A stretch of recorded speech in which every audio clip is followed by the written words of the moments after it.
So welcome everyone, and to greet you at the start of our session and with our panelists here gathered. Before we begin the session, I'll just share with you some technical information so we can engage as easily as possible.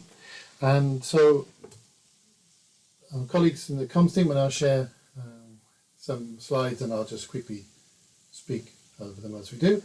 To share with you that our webinar is being recorded, and the video will be available on the World Council of Churches YouTube channel. So you'll find more information there on the screen. And now to share with you some information about interpretation, because there you can follow our sessions today in both Spanish or in French. And if you need interpretation, you can click on the icon on the Zoom's bottom menu bar and choose the language which you wish, which is indicated here. After that, you can choose the right interpretation that you need from that menu bar, and then you can hear it translated. And just to share that it's important that participants in the language channel will hear the translated audio and also the original audio in the background. So as not to be too annoyed, you can always click on mute the original audio so you don't have to deal with the two languages at once. To share that we are very pleased to receive your questions and your comments, and we ask you please to use in the bottom of the screen the Q&A box as a way to raise your questions, and you can raise them at any point. We're hoping to bring them into the conversation at least two places in our discussions today, so put your questions there. And then to share finally, if you have any technical problems that we can assist you with, please use the chat function, and then you can choose where it says WCC C2M technical support and share there any issues you might have, and we'll try our best to help you engage. So that's our technical update, so you hopefully can engage and participate as fully as possible. The Zoom format is not the best, but it is the best we can do together at the moment. I just want very quickly to welcome you on behalf of Council for World Mission, who is one of the co-organising partners of this event and these 4 days of reflection on anti-racism. To share with you, of course, we are a small mission society really, but our history goes back to 1795. And so it's with that story that we come into this space in seeking to invite change and transformation of mission thought, praxis and attitude, as we know from our own story as a mission agency, with the legacies of slavery formed as we were in the midst of the British colonial enterprise, that there is much we need to remake, redo and repair. And as a part of that, clearly reshaping our missionary praxis as a vital contribution to anti-racism work is key. So we are here to enable a conversation, but more especially to learn from a conversation, to assist our work as 32 member churches in 40 different national contexts, to reflect on who we are called to be as a mission society, given the legacies of slavery in our life. So we welcome all of the participants are going to share the questions you're going to focus and frame for us as an organisation. We hope to work on these in many ways. So greetings and welcome and blessings. I'm going to hand over now to Professor Isabel Ferry, who will greet us all on behalf of the World Council of Churches.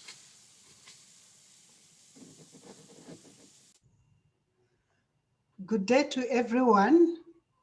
On behalf of the WCC Acting General Secretary, Reverend Professor Yohan Sauka, it is a pleasure for me to welcome you all to the Anti-Racist in Christ, Ecumenical Christian Repentance, Reflection and Action on Racial Discrimination and Xenophobia conference. You may be aware that this conference was originally planned as an in-person conference in Geneva, but due to COVID-related travel restrictions, it is instead planned as a series of consultations around the essential themes of the conference. Racism and indigenous peoples are the thematic foci of the WCC Pilgrimage of Justice and Peace in 2021. Racism has been a concern of the WCC since it was founded in 1948. It has found itself in the WCC programmatic work as early as 1968. And then there was a pause. And now, starting from 2016, the WCC Central Committee made a decision that racism should be a priority in the programmatic work of the WCC. Since 2016, we have had several activities to highlight racial justice, starting with the Racial Justice Solidarity visit to the USA. The establishment of a transversal on overcoming racism, starting from 1st July, is the WCC's effort to coordinate the work on racism. This online event is one of the various webinars we will be organizing on the way to the WCC 11th Assembly in Germany. Our aim is to prepare the participants of the assembly to look at racism as a priority theme. This series of webinars is also the 75th anniversary of CCIA. Now I take this opportunity to introduce to you the moderator for this afternoon's session, Adele Holiday. Adele serves as the Anti-Racism and Equality Lead at the National Office of the United Church of Canada. She brings personal passion and a deep dedication to the anti-racism and equality work that she faithfully engages with. An experienced anti-racism educator, workshop leader, and award-winning writer, Adele has been involved in anti-oppression work with the churches in Canada and beyond for many years. She is currently a member of the World Council of Churches Reference Group on the Pilgrimage of Justice and Peace, and is staff resource for the United Church's National Anti-Racism Common Table. She holds a Master of Education and a Master of Theological Studies, and is currently studying towards a Doctor of Education. Adele lives in Toronto, Ontario, Canada, with her spouse and 2 children. Over to you, Adele. Thank you for this warm welcome, and welcome everyone to today's webinar, Anti-Racist in Christ. It is good to be gathered here today. Today's webinar and conversation is, of course, in context, and you've heard some of that context already. A bit more about our context is that, of course, racism is a global phenomenon, and with regional and local particularities. And we find ourselves at this time in a particular moment. Racism has been present for generations, and yet over this past year, there was almost like a global reckoning. Many of us have been seeing racism and living with these effects for a long time. And yet around the world, there was new attention being given to racial injustice and activism. We are at a little over 1 year after the death of George Floyd and the Black Lives Matter protests. We have been wrestling with questions of anti-Indigenous, anti-racist, anti-Asian racism, and all of racism in all of its forms. The World Council of Churches is on its way to the assembly next year, and this is an excellent moment to be gathered and talk about racism in its current context at this time. The theme for today is setting racism in its colonial and neo-imperial contexts. So just a little bit about that theme, and then we'll introduce the panelists for today.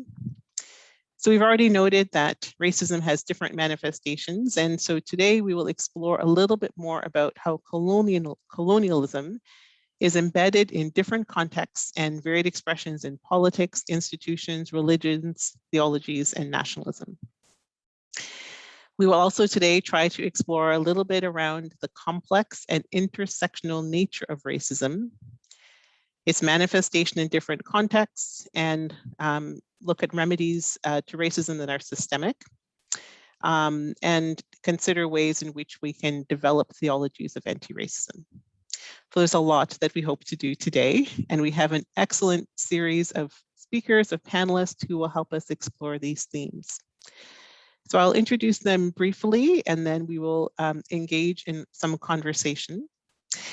The flow for today is that this is not going to be a lecture style event with academic papers, but hopes to be a bit more conversational.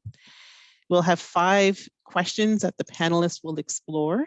There'll be a couple of people responding to each question. And of course, you can use the chat to ask any questions that you might have. And as Peter mentioned, we'll pause at some moments to receive those questions and for the panelists to respond to them. So here are the panelists for today.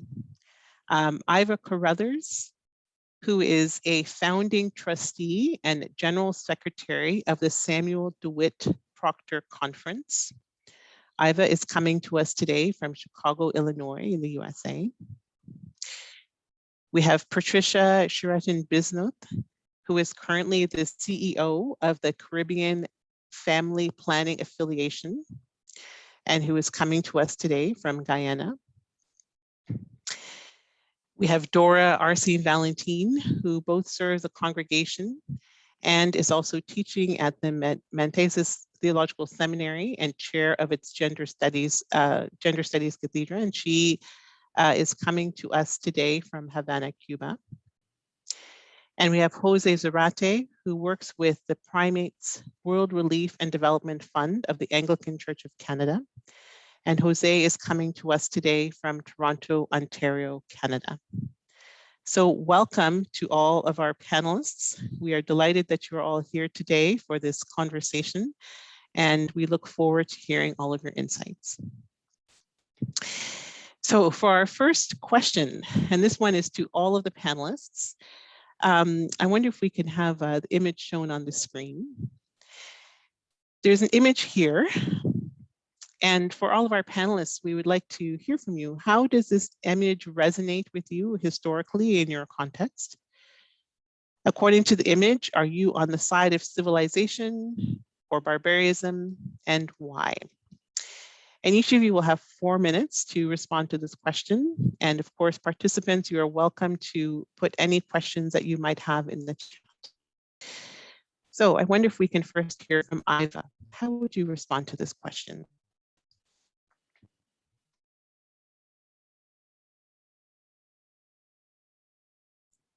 Thank you so much for having me. Lerone Bennett, the historian, says that history acts because it is the basis of the image. The image sees, the image feels, and the image acts. And in the age of social media, it does so with power and authority, real or imagined. And we know that a picture says 1,000 words. This image, which is entitled Cape Town to Cairo, represents the idea and intention to colonize Africa from north to south, east to west. It is an iconic image which resonates historically with the violent capture of native lands and forced depopulation and displacement of people of African descent. It represents a fight that continues today against the weaponized evil of whiteness. In this picture, I see the idea of white hegemony based on whiteness as civilization, a hierarchy of human value based on colorism, and the barbarianism connoted and denoted by people of color resisting. In my context, it connotes the doctrine of discovery and manifest destinies, proclamation of uncivilized people and indigenous populations being discovered by and brought into civilization by whiteness and white people. It also conflates red, black, and brown as barbarianism, fighting back with lesser ideas and instruments of human community, surely to be conquered at the feet of whiteness. I also see the feminization of empire, mothering and birthing of this kind of power that reminds us and me of the role of gender identity and racial identity, which must be deconstructed in our work. I see the ways in which white femininity, womanist, notions of purity and angelic authority is used, and is a reminder of racial boundaries that are operative, sexual, cultural, and organizational. But just as silence makes a mighty noise, what we don't see also speaks volumes. There are cultural worldviews that express a different kind of understanding of what it means to be human that is not here. And so as we connect this image to the current times and situations, let us not miss the point of the communities that we represent who are not represented here. The theft and exploitation of the land then and now rejects the view that the land is in fact a divine gift and belongs to the people, all the people, and people should have access to it communally forever and ever. This picture represents Cecil Rhodes' vision of a railroad that stretched from one end of Africa to another. And infrastructure, transportation infrastructure, is not only what was the vision in the past, but we now talk about it today as we see how it destroyed, in my context, Black Wall Street of Tulsa 100 years ago, and how it's now being discussed as infrastructure bills to build back better, but in the midst of an urban regentrification program, which is displacing so many marginalized communities. So I would ask that our viewers go and search on Cape Town to Cairo, and they will see many, many more pictures such as this, which gives us a framework for this conversation.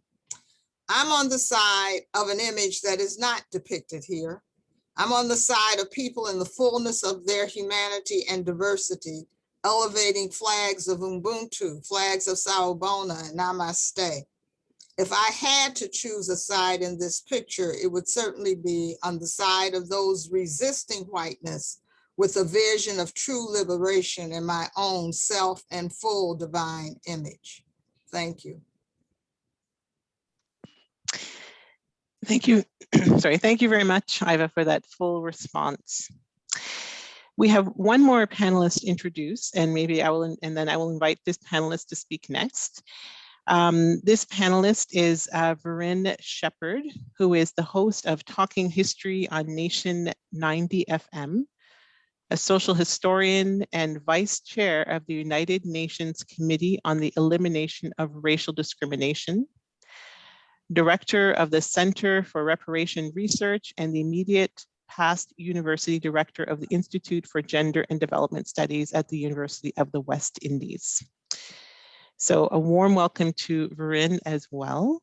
And we will invite Veryn to speak next in responding to the same question, please.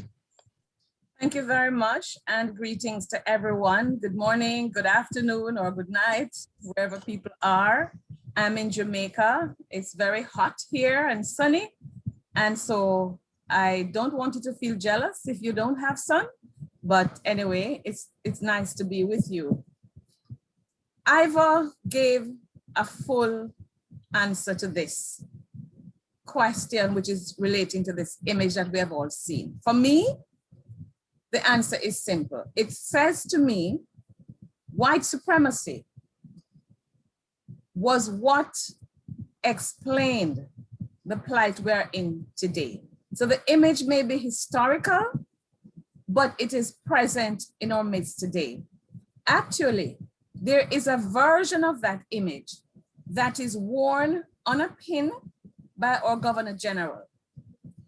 The image is of a white angel standing on the neck of the so-called devil, which is represented by a black man. It reminds me, as this image does, of what happened to George Floyd. It reminds me of the destruction of indigenous peoples in my region of the Caribbean. It reminds me of the rationale for colonialism in my region. And it reminds me of why it is, the explanation for why it is that COVID-19 is showing up the inequalities in our spaces right now. Why it is that indigenous peoples, people of African descent, are disproportionately affected, because with the civilizing mission came the destruction of the environment, climate change, inequalities, land appropriation, and it represents for me what happened at the moment of emancipation and independence. Colonizers, because of their belief in their superiority and in the lack of rights of colonized people, left our region socially disadvantaged, economically weak, poverty-stricken. So it is not only lodged in history for me, it is ever present. And we have an opportunity in this decade for people of African descent, in a world in which we have an indigenous forum, a permanent forum, and we're struggling for one for people of African descent, to say, we are going to destabilize this image and ensure that we uphold the Universal Declaration of Human Rights and implement it. So that would be my response to this. Thank you. Wonderful. Thank you for that fulsome response. And for participants, we can see that their bios are also appearing in the chat. So I've offered a shortened bio, but there's a longer bio appearing in the chat as well. We'll next invite Patricia to please respond to this same question. Hello, greetings everyone. Greetings from Guyana. I would benefit from the image on the screen, please, if it's okay with you. I'd like to take a look at this as I speak. And thank you very much, both Iva and Vereen, for really taking us widely and deeply into your reading of this image. Here I see the sea, I see the people, I see the land, I see an invasion. This image reminds me of what Dr. Alan Boza called a spirit of lordless domination when he spoke about empire. And so I see an image of a white woman with soldiers, weapons, and the banner of civilization. So a civilizing mission of a people arriving on the shores of people that they did not consider people. We see the image of the woman as larger and very prominent, dressed in white. And it reminds me of a legacy that we are still dealing with, that legacy of genocide, of trampling upon people, of dehumanizing people, bringing them to her feet of under domination and control. It reminds me, friends, brothers and sisters, that we are still living in these times of this driving ideology, where in many ways we can still see this picture in terms of the civilizing mission. And here we are gathered under the World Council of Churches, under the ecumenical banners of the Council for World Mission and the BCC. And we come from various places, and I still see this image currently playing out both in our political and social situation. I see this image very much still, in our churches, where the civilizing mission brought by the Western empires still pervades us and our thinking of those who belong and those who are trampled upon and those who are marginalized, those who are brought under the feet of those in power and who are subjected or killed. What I see here are people who are non-conforming. And what happens when you're non-conforming is that you are subjugated, you are degenerated. I think that I welcome this conference, and I think that the ecumenical bodies have been working towards how do we really critically address it in light of our current realities today? How do we locate ourselves in this image? And regarding which side do I stand on, as Dr. Eva Caruth has said, I may have to reconfigure this construction here in terms of the label, the banner of barbarism and civilization, because they may have to be, I see them, being switched in terms of one cannot endorse or accept, I would say, I cannot accept civilization under this banner of what is empire, what the still preponderance of whiteness, in our society, both in church and society, certainly is not civilizing.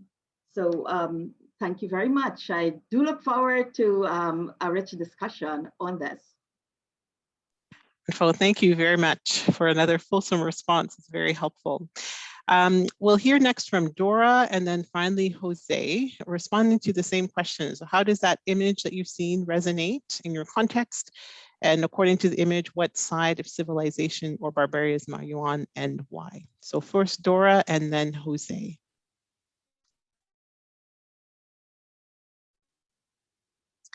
Bueno, sí que a lo mejor poquito de tiempo para que todo el mundo pueda escucharme. So one of the reasons why I'm going to speak in Spanish, although it is the language of the land that conquered us, is because I do think that part of my stance, part of my position against the empire has very much to do with the resistance to speak a language that for us in Cuba means or meant and is still meaning the language of the empire. Therefore, that is why I'm choosing to speak my language. That's first of all. Secondly, I would like to share with you, as part of all this frame of the control of civilization, sort of saying civilization and barbarism on our American and the Caribbean lands, I would like to say that one of the reasons why maybe at any time I will have to turn off my camera, you may find some problems or glitches with the sound, has to do that for Cuba it is forbidden to use Zoom due to the embargo of United States against Cuba.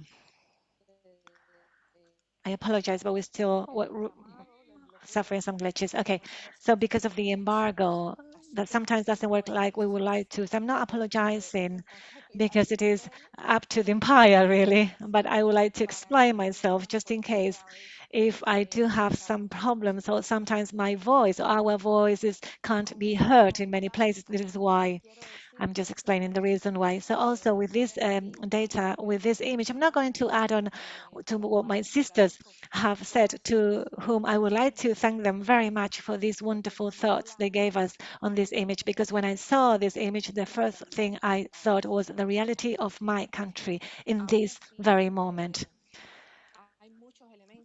there are so many elements within the image which has to do with the history, but also has to do with the reality of nowadays. The terms civilization and barbarism, these are terms which are still in the imaginary of colonization that we still suffer in America, especially in the Caribbean, and more specifically in the Caribbean region I'm coming from, which is the Spanish-speaking Caribbean. And on the other hand, I also think that it has to do very much with the use of social classes on the framework of colonization. It was hard for me when I was reflecting upon this and when I was trying to say which side am I going to position myself, because in theory I am white, I look white, but when I look at my ancestors, I'm a mixed race. There's a mixture of races which goes from the Spaniard, the European, someone from Northern Africa, the Puerto Rican, Indians from the Caribbean. We have a race mixture, but also we do have a history which has to do with this mixture of races, in which we also see all these interconnected, the different ways in which colonization has made many of us like really part of this same colonization. I have great grandfather who was slaves merchant, but I also have a great grandmother who was a fighter for the reivindication of the rights of the indigenous people in Puerto Rico. So as you can see, for us in the Caribbean, at least in my country, in our country, I'm going to tell you a little bit more about this, but in my country, sometimes it is very hard to position ourselves in a place or in a special place, in a symbolic, specific place, because in one moment we are on the side of the oppressed, and very easily, and even without noticing it, we are on the side of the oppressors. So for me, the image is an invitation to be constantly reviewing and checking our imaginaries, the way in which we prepare our discourses, the way in which we make mission, we conduct the mission of the church, and how we establish the primary subjects of our mission, in which we preach the gospel, in the way which we reproduce these images, which sometimes they come from our small power places or small places of power, and sometimes we do become from oppressed to oppressors. For me, it is a call upon reflection, upon the constant reflection of our methodologies, of our imageries, and the way in which we work in the search for justice. And from this position, I am in tune with all the sisters who came before me commenting this image, but also I would like to share the feeling and the way in which, for me, this image has given me this need. This is a constant reflection upon what, unfortunately, we have learned through the colonization process. Thank you. Thank you, and I hope this is a really important event in which we could also renew our commitments with this justice, which is not only the racial injustice, but also is a holistic concept of justice. Thank you. Thank you. Thank you very much. Finally, we'll hear from Jose in responding to this same question. And if any of you as participants have questions, please feel free to add them to the chat, and we will take some pause and respond to those as well. So Jose, over to you, please. Thank you. First of all, thank you for the invitation. I feel very honored to be here with you. I will start by acknowledging all indigenous peoples of this continent and celebrate the living connection to their ancestral territories, language, culture, knowledge, and history. For me, the image portrays the European invaders as the victorious and superiors over the defeated dark-skinned population who carry the barbarism flag. The ones following the civilization flag are well armed, dressed up with impressive military uniforms, and guided by a goddess-like figure holding the flag of civilization and trampling black and brown bodies under her feet. As you noted, the inscription on the picture, from the Cape to Cairo, this was the British colonial plan to link its possessions from the south to the north of Africa to consolidate its control, symbolic of its possession of colonized lands. This image reminds me those paintings about invasions by the Spaniards to Cuba, Mexico, and Peru, where genocides took place. Those paintings displayed triumphant soldiers with cannons, horses, muskets, steel shields, and swords, charging violently against indigenous warriors armed with stones and arrows. Usually in these paintings, the flags carried by the European display the Spanish crown and the cross. In regard to in what side I am on the civilization or barbarism and why, I will say that in neither of the two, because the civilization side represents destruction, oppression, poverty, poor health, and despair. The side of barbarism, a word that already carries a heavy negative connotation, imply inhumanity, careless, backward. Barbarism doesn't acknowledge the indigenous peoples were advanced civilizations. When Europeans arrived in this continent, the Americas. But I want to end my first intervention by starting these questions for further reflection. Whose world determines the use and meaning of this word, civilization and barbarism? Whose agenda? Who benefits? Thank you. Thank you very much, Jose, and thank you to all of our panelists for responding to this first question, in particular in relation to the image that we have seen. For the rest of the questions that we'll be exploring, we won't hear from all of the panelists, excuse me, respond to each question. We'll hear from a few who will offer their insights on each question. And again, this is a conversation, so please feel free to offer any questions that you might have for the panelists by putting them into the chat. For this next question, we'll hear from Jose first. And this question is, what are some of the issues of colonialism that you are struggling against in your own context? So if you can share some insights about that, you'll have about 5 minutes for that, please, Jose. Thank you. Thank you, Adele. We'll start by stating that before the arrival of European colonizers, indigenous territories were occupied by indigenous peoples, living well and practicing freely their culture, languages, spirituality, economies, and system of governance. The colonizers imposed their own cultural values, religions, and laws, and made policy that affected my people negatively.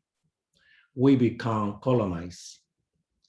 They thought they were superior to all of us, indigenous peoples, and some did not consider indigenous peoples to be people at all, that we did not have souls.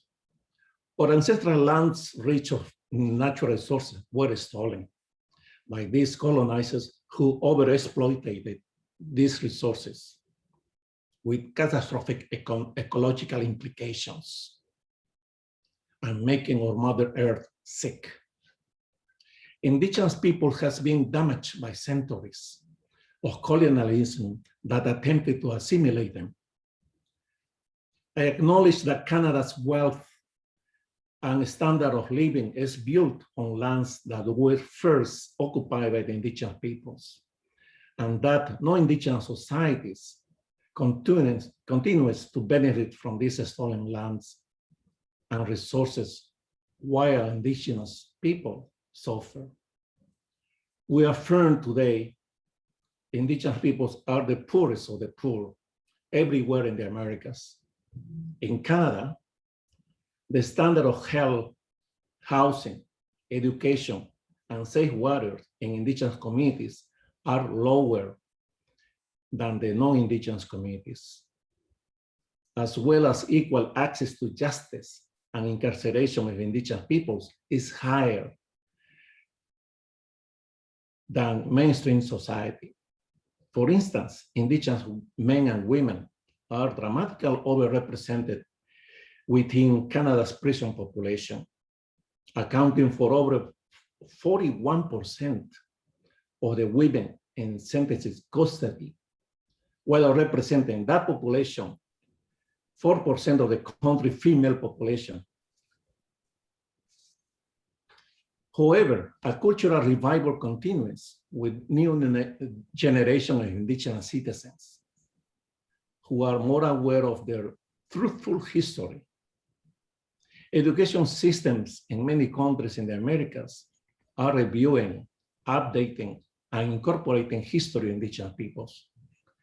Through the adoption of the United Nations on the Rights of Indigenous Peoples in 2007, the UN states and indigenous people have the opportunity to rectify the painful past and work together for harmonious and universal well-being for all. But there is a need for concrete actions by nation states to improve the well-being of indigenous peoples.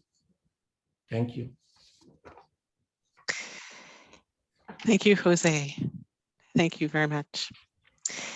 Iva, we would invite you, if you have some additional comments to offer for a few minutes about struggle issues of colonialism that you are struggling against in your context. Thank you, and thank you, Jose. There are probably three buckets of topics I would suggest that reflect an extension of what you have said, a mirror extension. One has to do, in my context, with the venom and the hate around the browning of America. That is how the empire, as you have pointed out, has created the Earth's degradation, and then as a result, patterns of forced migration in terms of the distribution of resources. So in the US, we're having this backlash on the browning of America. 43% of millennials are non-white. Net population growth is going to be driven by immigration in the future, and whites will be the largest, but no longer a majority. The other thing is that we're experiencing in this context a backlash for the current movement towards reparations in the US, and specifically the US House Resolution 40 on reparations, which is now filtered down to actual local, state implementations of remedy for reparations. And there is an extreme backlash that was evidenced by the January 6th, what we saw in terms of the attack on Congress. And then thirdly, I would say that as we collectively call for the decolonizing of wealth, the philanthropies which were developed to support change, transformation on behalf of those who benefited from this gain have been challenged now. And this has had, as you've pointed out, Jose, a special impact on women and children. And so in a pre and post-COVID examination of wealth, we see that those who were the wealthy benefited greatly by the COVID, as opposed to were diminished by it. In fact, the corporations and their shareholders over benefited to the extent that there is now even greater skewness between those who have and those who don't. Billionaires in the US alone, there was a net increase in the last year of $792 billion. And so we are situated very clearly for a call for greater solidarity that is represented by these kinds of conversations and next steps. Thank you. Thank you too, Iva. Thank you for that excellent response. And thank you all who have been offering your responses and insights so far. We will take one more question and then we'll pause to receive question and answers from all of the participants. So if you do have a question and have not yet had a chance to put it into the Q&A area, you can take some time to do that, and we will respond to those after this next question. So for this one, we would first invite Dora to respond, reflecting on to what extent has decolonization helped to dismantle racism? So we'll hear from Dora for about 5 minutes, and then we'll next hear from Varen. Thank you. So over to you, Dora. Voy a hablar en español de nuevo. I'll speak Spanish again. The context from which I will be speaking is fundamentally Cuba. Cuba is a country whose history has to do with the Spanish colonization, of course. After Columbus allegedly discovered us, which was actually the beginning of colonization of the lands that are now known as the Americas. The geographical location of Cuba resulted in the empire's desire to control us. The background that we have is that Spain and their army finished with the population, the indigenous population, as part of the colonization process and during the slavery process of the African population, which was used as cheap labor. Cuba was then a bridge, an important bridge for trafficking people from already slaves between Europe and Northeast Africa and the Americas. So we were always being considered by the empires. We were always being looked at. And they tried to take over us again. They only took Havana for a couple of months, a little bit more than a year. But in the end, Spain managed to exchange part of Florida for Havana. Those were the times in which lands were exchanged as possessions without taking into account anything else. In 1959, the Cuban Revolution triumphs. From that time to date, different reforms have been fostered to protect all of the vulnerable sectors that colonization and then pseudo-republic had launched to the peripheries of the centers of power. The blacks and the mixed races were within that sector that was vulnerable.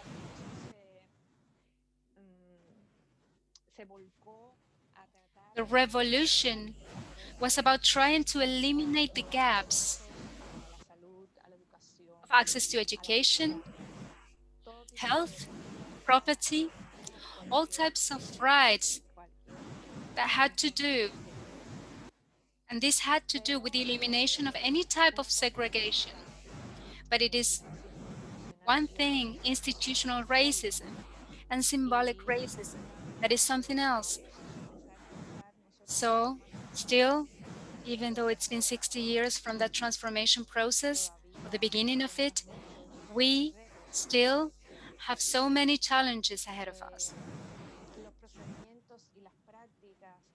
Procedures and practices to eliminate those gaps did not take into account that the vulnerable sectors had come to the time of transformation with social disadvantages.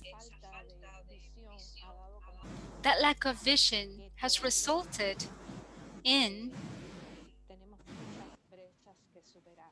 many gaps still to be bridged. Education, for instance. When we look at the history of our nation, there is invisibility of the Aboriginal legacy and the African legacy. It is always less visible than the European or white legacies.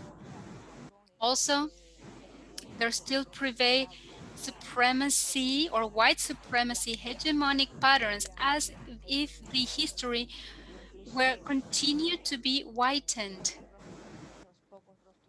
Few female faces, few black faces in the way that the history is built.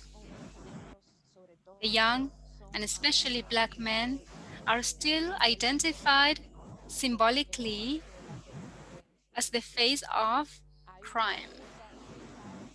There is an unstable curve in the race balance vis-a-vis higher education. And it is interesting that that curve,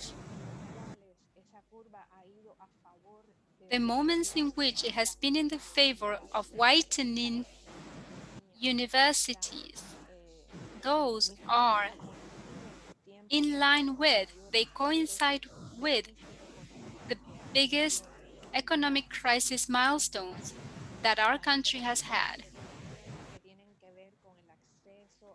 Research about access to property, purchasing power, presence in the private sector,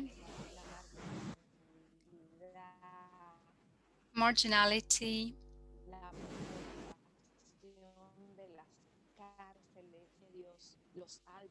the population in prisons.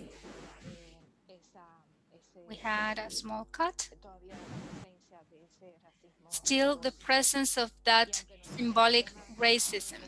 And even though our system still takes into account inclusion, especially after the 1990s crisis, the inequality that was tracked from the time of colonies and pseudo-republic, those have actually opened wider instead of closing. So the Council of Ministers in the country created a commission in recent times responsible for the creation of a program to fight racism and race discrimination. Our biggest challenge today is how to use the results of much of our research conducted by universities and other private entities, so as to speak, how to affirm the dialogue, respectful dialogue between government institutions, the party institutions, those responsible for implementing the policies, and a civil society within which we, of course, include churches, theological education institutions, ecumenical institutions. When we talk about the fight to eliminate the impact of that institutional racism, but most of all, how to work against that symbolic racism that still persists today. It's quite a rushed outlook, but it is a summary of the reality that we're living today in our country. Thank you. Thank you, Dora. Thank you for that outlook. I know you said it was rushed, but it was very full and very helpful. So thank you for that excellent overview. We'll hear next from Varen, just some brief comments to respond to that same question. How has, to what extent has decolonization helped to dismantle racism? And then we'll respond to some of the questions that have emerged.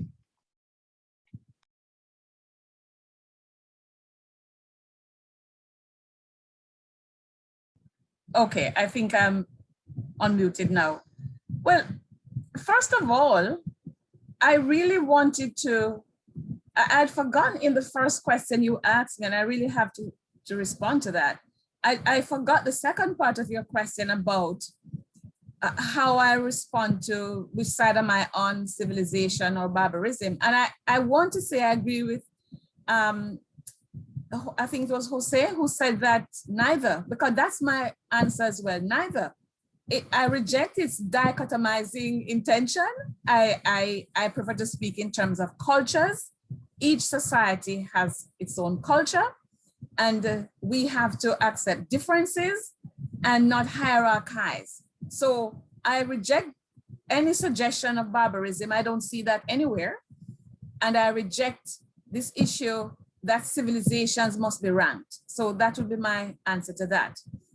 I also wanted to say, like Ivor, that there are certain issues with which we are still suffering because of colonialism. We can't talk about decolonization without talking about colonization.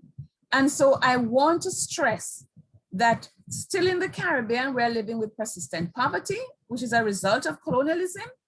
We are struggling with the fact that we are not totally independent, because even after independence for a lot of countries, we still have the Queen of England as the head of state, represented by a Governor General.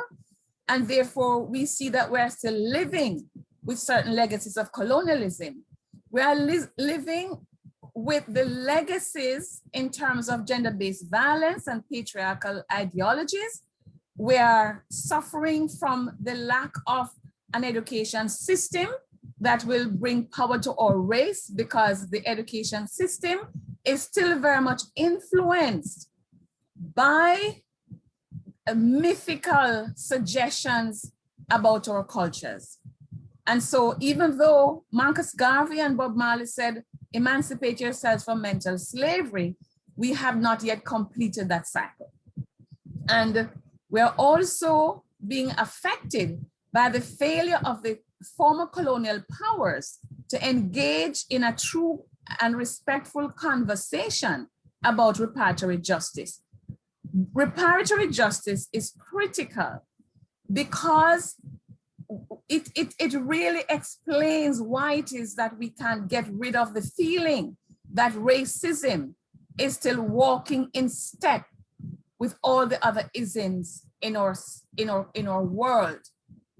And I want to say that I suppose decolonization, meaning in our space independence, should have resulted in the dismantling of racism.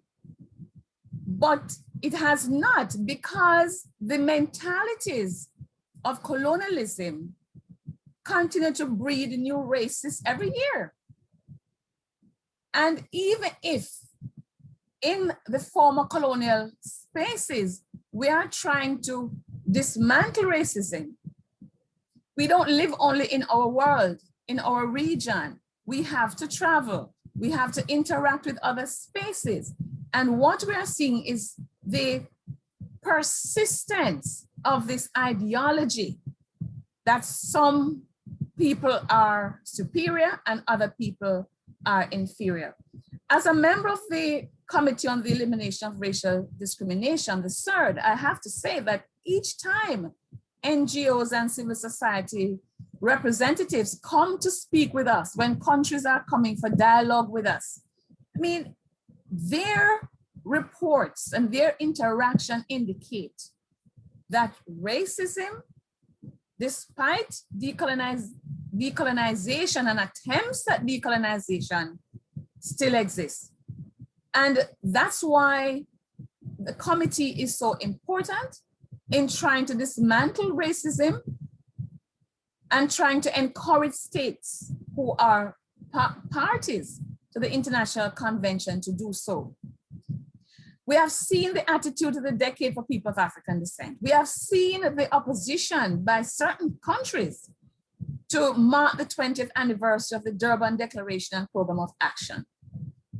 And we know that this year, well, late last year, the committee had to establish and adopt a general recommendation on racial profiling by law enforcement, because we are struggling with that, regardless of whether we have political independence or not.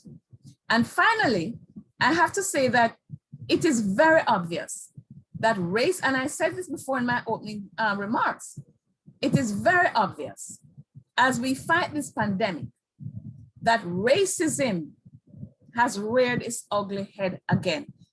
Let me say this in closing. Viruses are themselves neutral.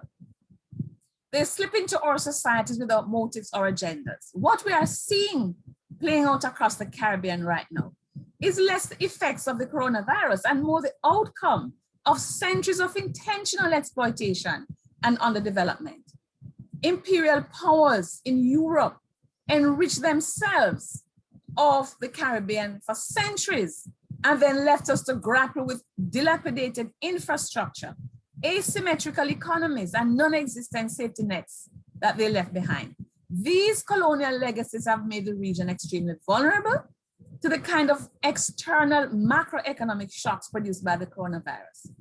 And I end with the words of the late Eric Williams, former Prime Minister of Trinidad and Tobago. The Caribbean, or the West Indies as he called them, are in the position of an orange. The British have sucked it dry, and their sole concern today is that they should not slip and get damaged on the peel. Thank you. Thank you. Thank you very much.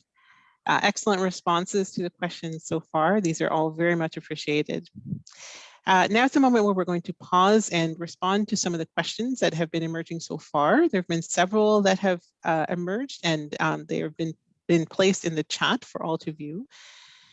For this one, I'm going to invite, just to begin this, Jose and Iva to respond to one of the questions.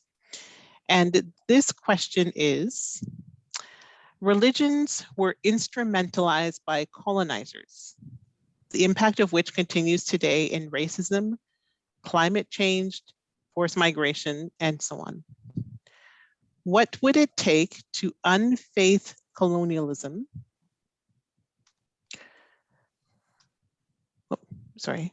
To unfaith colonialism and decolonize faith and free religion to be a liberating force?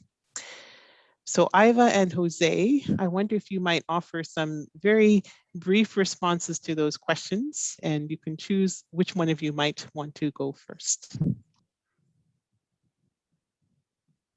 Well, I'll start, Jose. I would say the church universal, and the church through its denominational structures needs to pick up a mirror and look at it and claim its role in this situation that has just been so powerfully articulated by Vereen. Whether you look at the history of ships of enslavement that had the names of saints on them and were ordained to go and with the image that we started with, that kind of spirit, or whether you look at the ways in which church leadership participated in the destruction of the land, doctrines and theologies of discovery and dominance, and the actual ownership of people, we will see that the church's complicity must begin with a truth-telling process and acknowledgement, and then move to the stages of atonement and contrition and covenant, not to repeat again. And then the church can stand up and begin to be the agent and the moral voice that it is called to be as a force of transformation for the world and the healing of the nations and the people. Excellent. Thank you, Iva. Jose, any thoughts and reflections in response to that question? In addition, what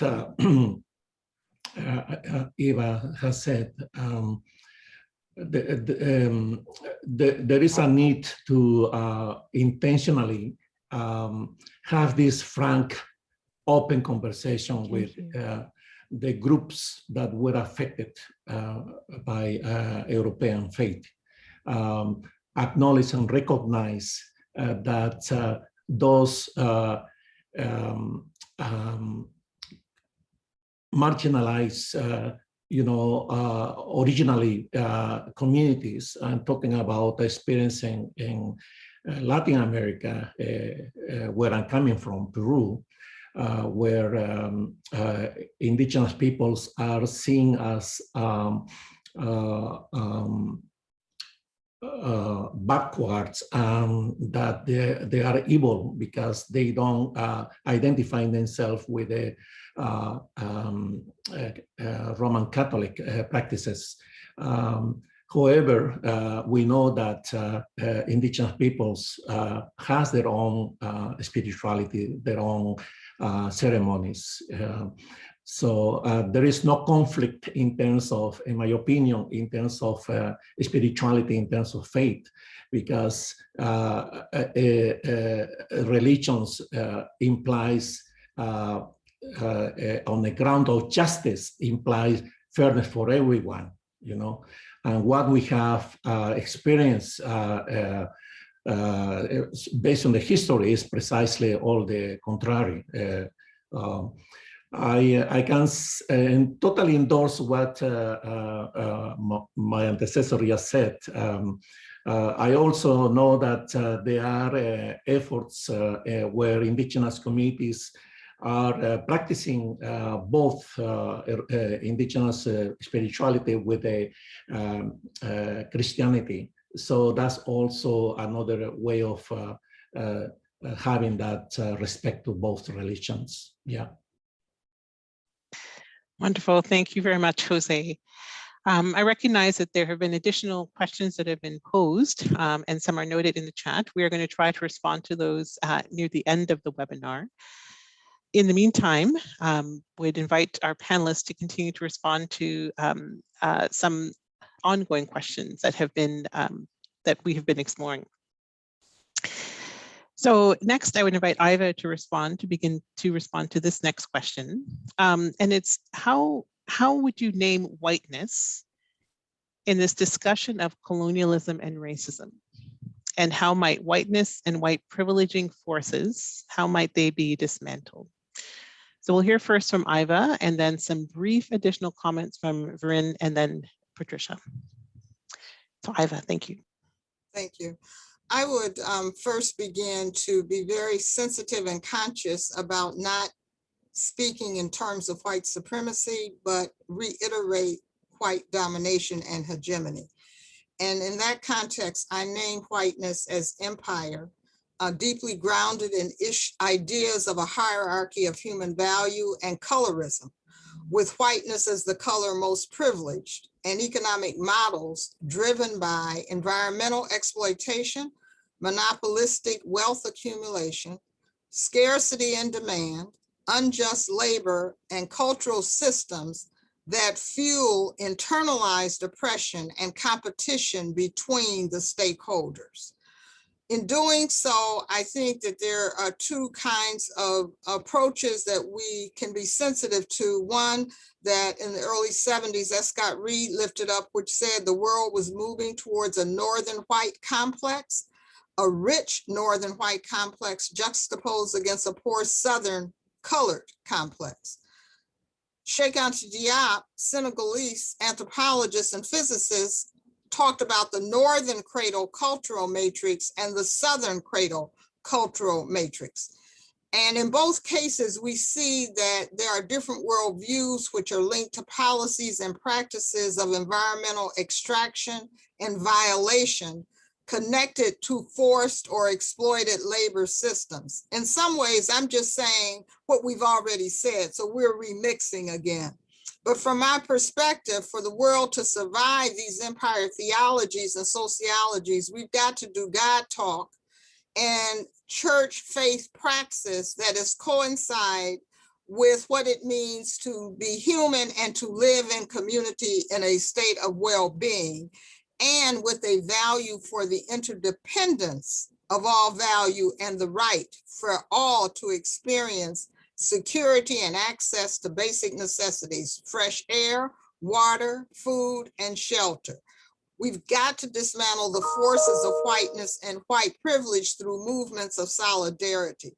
It is those movements of solidarity which I think was evidenced when the George Floyd murder and Black Lives Matter campaign yielded a global public square in general and the faith community in particular in protest. So I think what we are lifting up here is the possibility of us understanding that by connecting our narratives, By not succumbing to a divide and conquer strategy of the empire, we are on the right course to dismantle. And so the danger we face is if we don't take advantage of this opportunity to amplify our voices towards a movement of reparatory justice, which Dr. Vereen just spoke to. And I look forward to sharing and being a part of that movement. Thank you. Thank you. Thank you very much. We'll also hear just some very brief comments responding from Vern and Patricia. So over to both of you for some brief comments and responding to the same question. Okay, I'll be very brief. Thank you very much for asking me again. So I have very little to add to what Ava just said, but I want to reiterate 3 points. One, we have to get our societies to accept the principle of equity and equality. Second, we have to stress that no one set of people are entitled to dominate the world's resources and impoverish other societies. We have to get rid of this idea of different races and the hierarchy of races. And we have to use education of everyone, those who are called white and those who are called non-white. I don't even like to use non-anything, but we have to stress that we are one human family. This, again, I have to always invoke the pandemic we are in. It should be obvious to everyone. It doesn't matter if your country is fully vaccinated.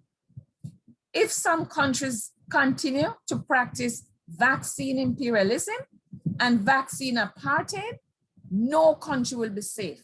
That should be teaching us a lesson about respect and equality and non-discrimination. And we have to get those people who are marginalized to say, we have a right to be. No one has a right to tell us that we are inferior. And we must continue to use education to come out of our trap. And people who are called white must be told, no, because you may claim that superiority of skin color, but look at your education. You're not more educated than I am.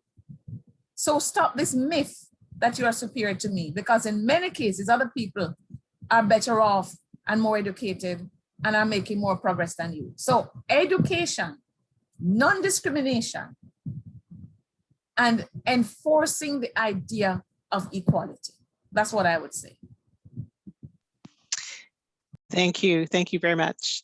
And let's hear from Patricia, please. Thank you very much. And so well and profoundly shared with us by both Iva and Verena.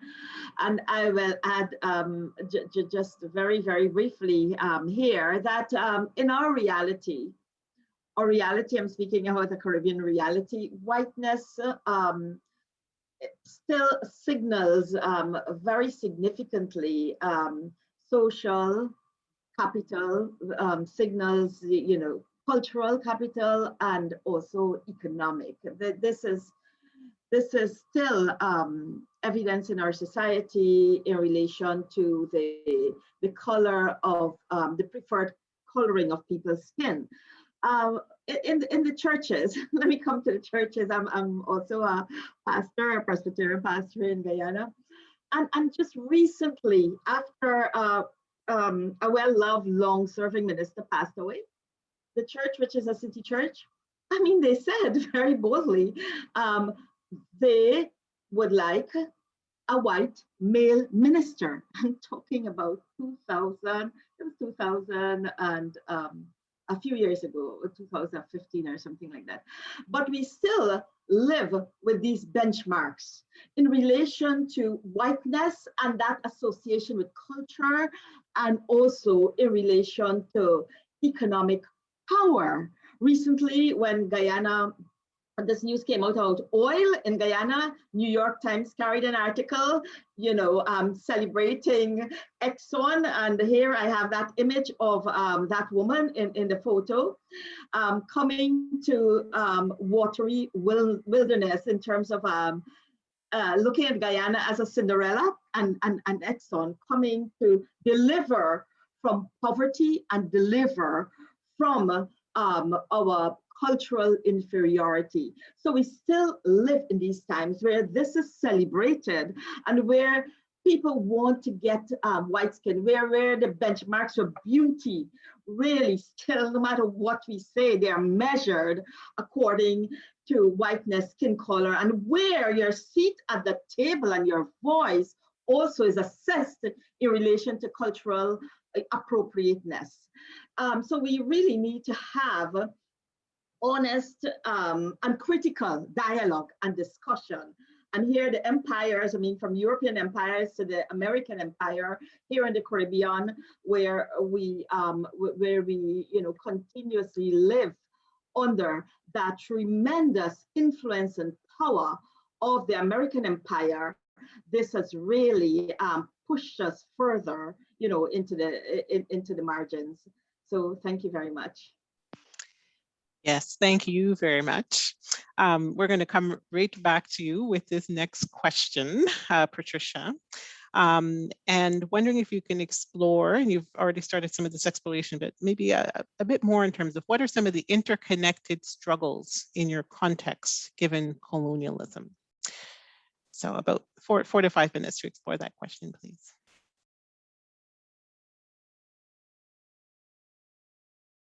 Still muted. Yeah. I think in terms of colonialism, our experience here, that we still live under these ideologies. They're still the prevailing ideologies of what we saw in that first image of power, domination, and conquest. And these remain alive. They're active in the Caribbean. And with this, the systemic crisis of our political economies, the climate crisis that we live in, and come hurricane season, we'll talk about it again, and then we will lay to rest. Patriarchy remains pervasive and life-threatening to our communities, where we want to build a community that all can live with dignity and respect. We still have the preponderance of thinking about success as profit over people, with increasing economic disparities that we've been talking about. The plundering of the earth still continues, maybe under new, not new banners per se, but new forms and new faces. We see a degeneration of community life, a life of where people live together, in neighborhoods. We see the threat of shared community responsibility, where people look out for each other, because we are very much a people driven by forces of competition, the survival of the fittest, and trying to get to the top of this vicious ladder. And our struggle continues to be, how do we stand on the side of what is life-giving? And what is life-giving? How can we stand together against the forces that pits us apart? We continue to live under a spirit of lordless domination, which has had devastating and death-dealing impact. And we've been talking about this, all morning.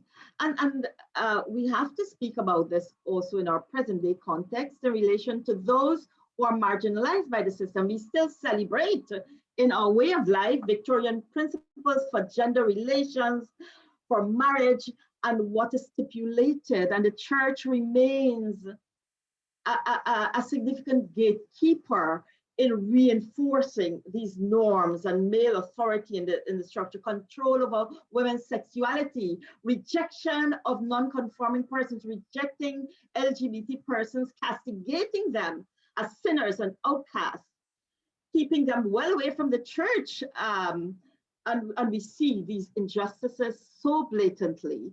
And we hear the cries of people who have been pushed out, into the margins.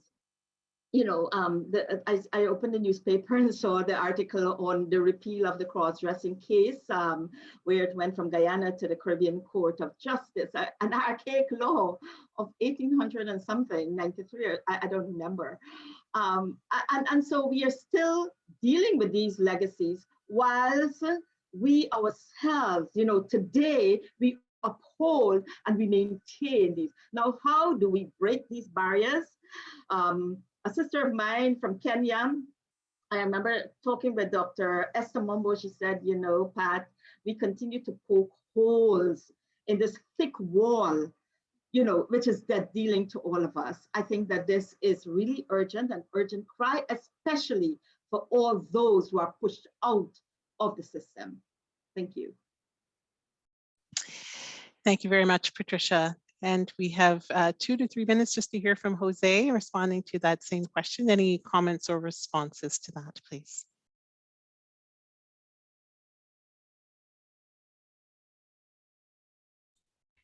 Adele, I couldn't hear you well. Yes, hello, Jose. I was just inviting you to see if you had any additional responses to the same question, which was, are there interconnected struggles in your context given colonialism? So if you have a 2 to 3 minute response to that, then that would be wonderful. Thank you very much. Mm-hmm. This gave me an opportunity to restate my earlier intervention. In my opinion, there are some sectors of the mainstream society still struggling to understand the consequences of the colonial history. For this reason, there is a need to expose the racist myth transmitted by colonialism. If awareness and acceptance of the truth about this painful past cause an opportunity, cause as consequence of colonization, then there will be an opportunity for the mainstream society and indigenous peoples to work together towards well-being for all. In Canada, there is a lack of implementation of the 94 calls to action from the Truth and Reconciliation Commission.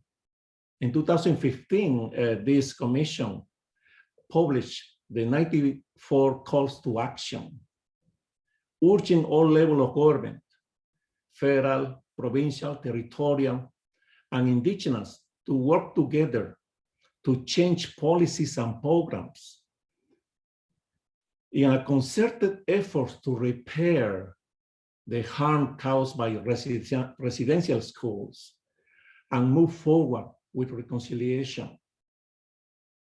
We need to have a new generation of children and youth knowledgeable of their history, and for them to be proud of their identity and revive and promote the culture, language, ceremonies, and healing practices. All this will ensure a healthy, prosperous, and happy indigenous communities. I have seen some indigenous individuals who struggle with their identity in cities away from home. For instance, in some places in Latin America, some indigenous citizens feel shame of their ancestry and they try to become another city person. Some others avoid speaking their indigenous language and practicing ceremonies for fears to face racism and discrimination, but they don't succeed on this. Thank you.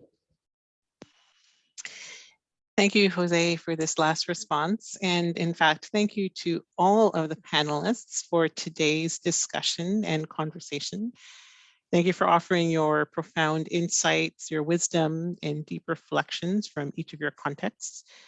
We've had an opportunity to explore and hear insights from Jamaica, from Cuba, from Canada, from Guyana, and from the United States. And I'm deeply thankful for all of your insights that you shared today. I recognize that there have been several questions that were posed in the chat. We likely will not have enough time to respond to all of those today. However, today is the first of a 4-day gathering. So many of those questions are going to be carried forward into future days as we go ahead. There will be different panelists on each of the days, and yet the questions can still be explored. So we'd invite you to continue to tune in for the rest of the week to continue this conversation. Today was a day to explore setting racism in its colonial and neo-imperial contexts.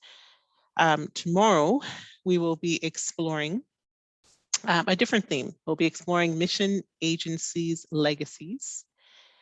And in particular, it recognizes that racism is a colonial legacy. So tomorrow we'll explore a little bit more about colonial mission, which has contextual theologies and missiologies that have not yet fully been overthrown, and what that means. So in particular, so how does racism link with the legacies of mission agencies? That will be tomorrow's theme with a new set of panelists. So we would invite you to tune in once again using the same link. Later in the week, we'll explore a little more around churches and ways of engaging action. For today, however, wanted to offer an additional thanks to the panelists who we have heard from. So we've heard from Iva Carruthers, from Patricia Sheraton-Bismuth, from Dora Arate Valentine, from Jose Harate, and from Vereen Shepherd. And we are deeply thankful for your presence, your conversation, and engagement today. In this last moment or two, I wonder, we've heard a lot of words today. I wonder if perhaps we might just have a moment of silent reflection, just based on what you've heard. Is there something you might want to write down, something that you're carrying forward? Is there a silent prayer that you might want to offer?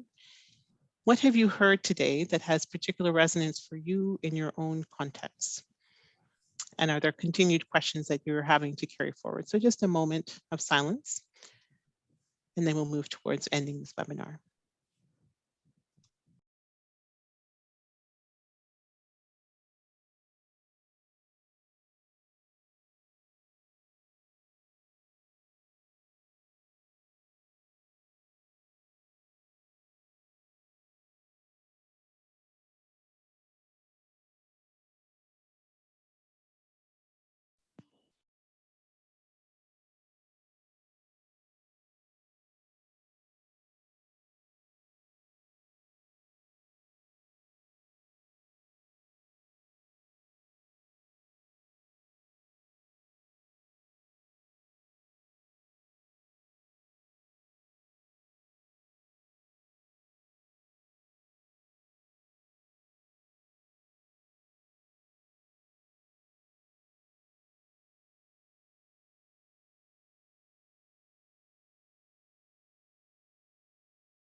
Friends, thank you once again.